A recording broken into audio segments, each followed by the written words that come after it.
Sawadee Krap, I'm JP Mestanza. Today is Tuesday, June 28th. Welcome to Phuket Extra, brought to you by PVCPhuket.com. Phuket Immigration is now responding to reports that over 60 foreigners have been left in the lurch by a visa service company taking money from foreigners but failing to have their visas extended. The story came to the attention of local media through Kim Shanti of Shanti's Lodge in Geelong, who has been assisting the foreigners with their claims as a coordinator and has been instrumental in helping foreigners understand the local legal processes.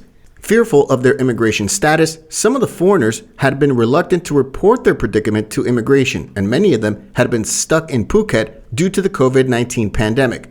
They began to use a visa service company to help them obtain their visa extension. But many have been left with no immigration stamps confirming that they may continue to stay in Thailand, and many still have not had their passports returned. While Ms. Shanti has appealed to the media to highlight the issue, with formal complaints now being filed with Phuket City Police, no action has so far been taken against the visa agency at last report.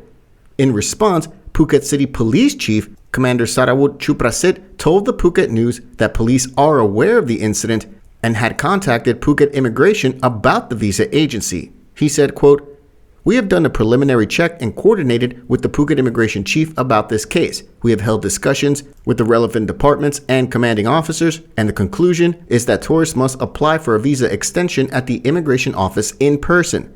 Ensuring that your visa is current and valid is a responsibility that every tourist should know. In the event that the visa or extension is about to expire, you must hurry to contact the immigration office to submit your application to extend your stay. In the event that a tourist has claimed to have been deceived, the police will conduct an investigation.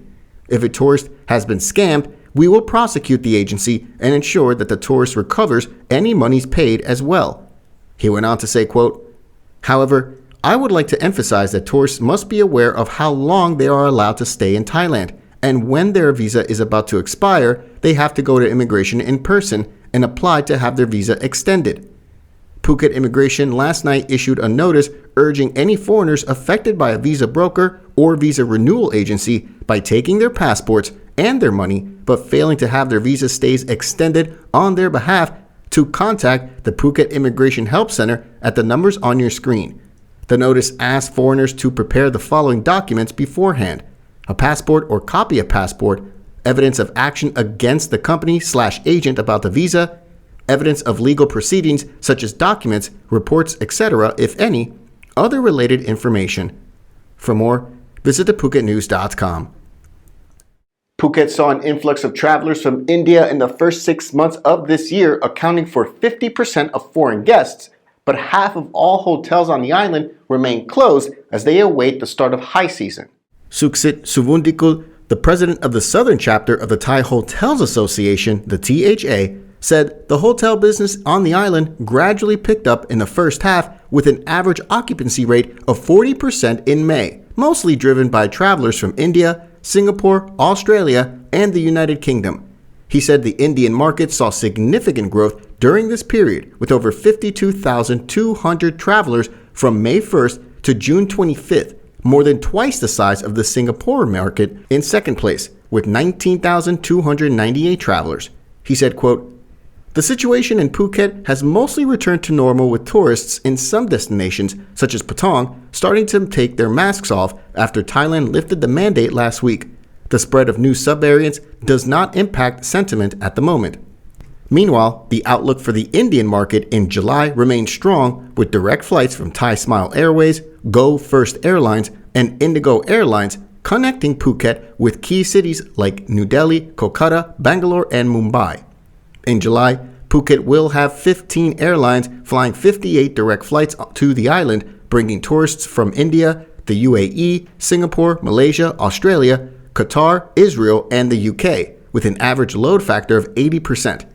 But since Thailand has been in low season since May, around 50% of Phuket hotels remain temporarily closed as demand from the long-haul market is softer. The THA expects most hotels on the island to resume business with the start of high season in October, when European markets, particularly chartered flights from Russia, start to travel again. For more, visit thephuketnews.com.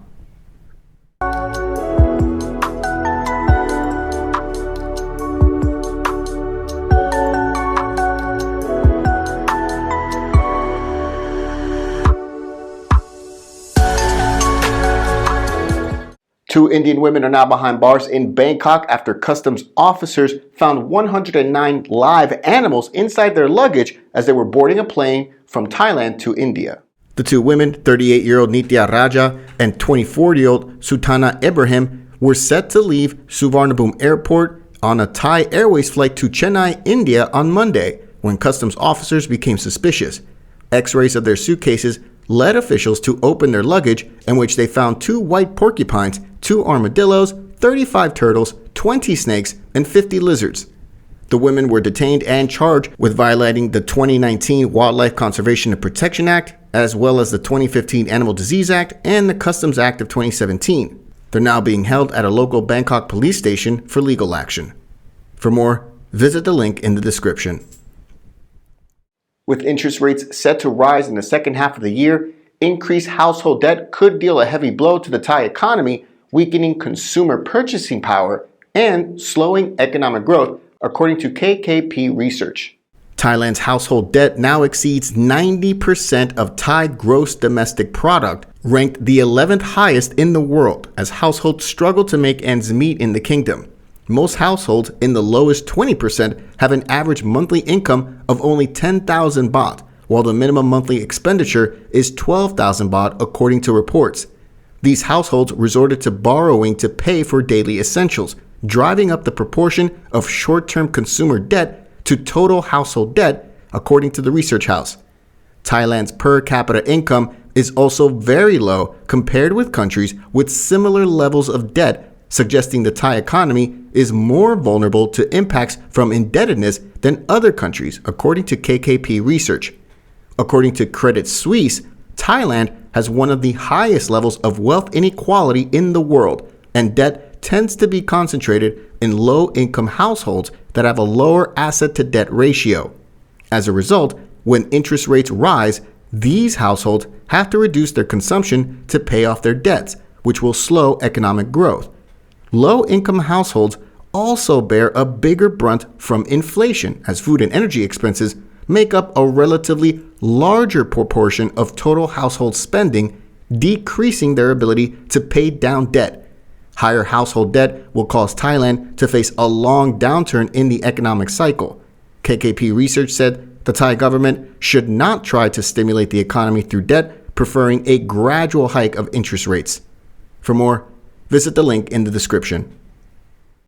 Thanks so much for joining us here today on this Tuesday edition of Phuket Extra, brought to you by PVCPhuket.com. Join us again tomorrow. Until then, stay classy, Phuket. Phuket's rapid modernization has made it one of the world's premier holiday destinations. Investors can still buy quality condominiums for as low as $75,000 and luxury properties can go all the way up to 20 million. Condominiums in Phuket are a safe, secure bricks-and-mortar investment offering foreigners freehold ownership. Call or email Thai Residential, Phuket's #1 trusted real estate advisor, to find your perfect Phuket property.